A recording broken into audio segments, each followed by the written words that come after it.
Hi friends, ఈరోజు మన video ఏంటంటే మంచి హెల్దీ ఫుడ్ మనకి పెసర్లు, మినపప్పు, కొన్ని బియ్యం చట్నీ చేసుకుంటున్నాం. చాలా బాగుంటుంది, చాలా టేస్ట్ ఉండిద్దండి ఈ దోశ. ముందుగా మన వీడియో ఎవరైనా చూస్తుంటే లైక్ చేయండి, షేర్ చేయండి, సబ్స్క్రైబ్ చేసుకోండి. ఇక్కడ నేను నానబెట్టి పెట్టానండి, ఎప్పుడు పొద్దునే నానబెట్టేసాను. పెసర్లు, మినపప్పు, కొన్ని బియ్యం వేసి నానబెట్టాను. సాయంత్రం పూట మీకు చూపిస్తున్నా. బాగా నానిపోయినాయి. ఇక్కడ మనం మిక్సీ పట్టుకోవటానికి కొంచెం అల్లం కట్ చేసుకొని వేసుకోవాలి. కొన్ని పచ్చిమిరపకాయలు, ఒక 2 పచ్చిమిరపకాయలు కట్ చేసుకొని వేసుకోవాలి.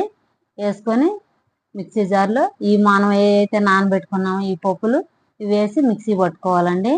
కానీ ఈ పెసర దోశ అల్లం పచ్చిమిరపకాయలు వేసి మిక్సీ పట్టుకొని మన దోశ మాత్రం చాలా బాగుండిద్దండి. ఈ విధంగా కానీ చేసుకుంటే చాలా టేస్ట్ అంటే చాలా బాగుండిద్ది అన్నమాట. ఇప్పుడు మనము ఇదంతా పిండి మిక్సీ పట్టుకున్నాక చూపిస్తున్నాం మీకు. ఇప్పుడు మనము మన టేస్ట్కి తగినంత ఉప్పు వేసుకోవాలి. ఇంకా కొంచెం సోడా వేసుకోవాలండి, మనం తినే సోడా వేసుకొని పిండి అంతా కలిపి పక్కన పెట్టేసుకోవాలి. మనం ఒక 2-3 నిమిషాలు పక్కకు పెట్టేసుకొని మనం దీనిలోకి చట్నీ చేసుకున్నాం. చట్నీకి నేను ముందుగానే పెట్టానండి. పల్లీలు, మన తినే శనగపప్పు, పచ్చిమిరపకాయలు, కొంచెం చింతపండు, అల్లం ఇవన్నీ కలిపి ఒక ఉల్లిగడ్డ, కొన్ని చిన్నులపాయ ఎల్లిగడ్డ ఇవన్నీ మనము చట్నీ చేసుకోవాలి. కానీ ఈ చట్నీ మాత్రం సూపర్ టేస్ట్ ఉండిద్దండి. ఇదిగో ఈ విధంగా మనము మిక్సీ జార్లో వేసేసుకొని మిక్సీ పట్టుకోవాలి. కానీ ఉల్లిగడ్డ కొంచెం ఫ్రై చేసుకోవాలి.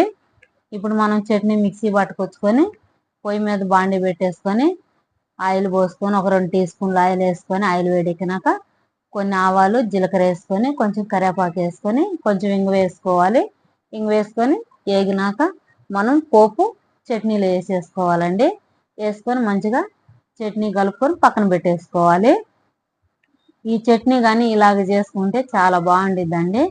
ఈ చట్నీలు ఇంకా పచ్చి కొబ్బరి వేసుకుంటే ఇంకా చాలా బాగుండిద్ది. వేసుకోండి మీరు ఎవరైనా చేసుకుంటే. ఇట్లాగ చట్నీ నా దగ్గర లేదు, వేయలేదు.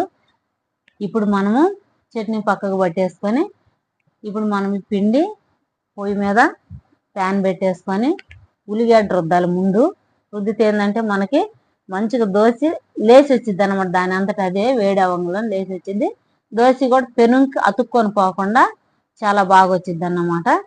ఇప్పుడు మనం ఒక గెరిటి పిండి తీసుకొని వేసుకొని మంచిగా దోశని వేసుకోవాలి. వేసుకొని చుట్టూరు నెయ్యి వేసుకోవాలి. నెయ్యి వేసుకుంటే దోశకి చాలా బాగుండిద్దండి. నెయ్యి వేసుకొని కాల్చుకోవాలి. చాలా టేస్ట్ ఉండిద్ది అన్నమాట. ఈ విధంగా మనము ఎన్ని దోశలు కావాలో అంటే ముందు పోసి పెడితే ఏమైందంటే దోశ మెత్తదనం అయిపోద్ది అన్నమాట.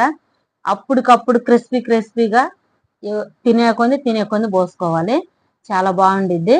ఇప్పుడైతే మేమైతే ఇట్లాగా దోశలు చేసి ఒకళ్ళంటే ఒకళ్ళు వేసాం. పోసి అయితే పెట్టం కానీ అప్పుడప్పుడు దోశ పోసుకొని తింటే చాలా బాగుండిద్దండి. మీరు కూడా ఈ విధంగా ఒకసారి ట్రై చేయండి. ట్రై చేసి మీకు ఎలా కుదిరింది అనేది మాకు కామెంట్లో పెట్టండి. కానీ ఒక లైక్ కొట్టండి. మీరు లైక్ కొట్టిన అందువల్ల వేరే వాళ్ళకి ఈ వీడియో వేరే వాళ్ళకి వెళ్ళిపోయిద్ది. ఈ విధంగా మీరు కూడా ట్రై చేయండి. మన దోశలన్నీ చేసుకోవటం అయిపోయింది. మనం వేరే ప్లేట్లోకి సర్వ్ చేసుకున్నాము. చాలా బాగుండిద్దండి. ఈ విధంగా మీరు కూడా మీ పిల్లలకి చేసి పెట్టండి. ఇట్లా చట్నీ దోశ అంటే ఇష్టపడిన వాళ్ళు అంటే ఎవరు ఉండరు. Thank you for watching.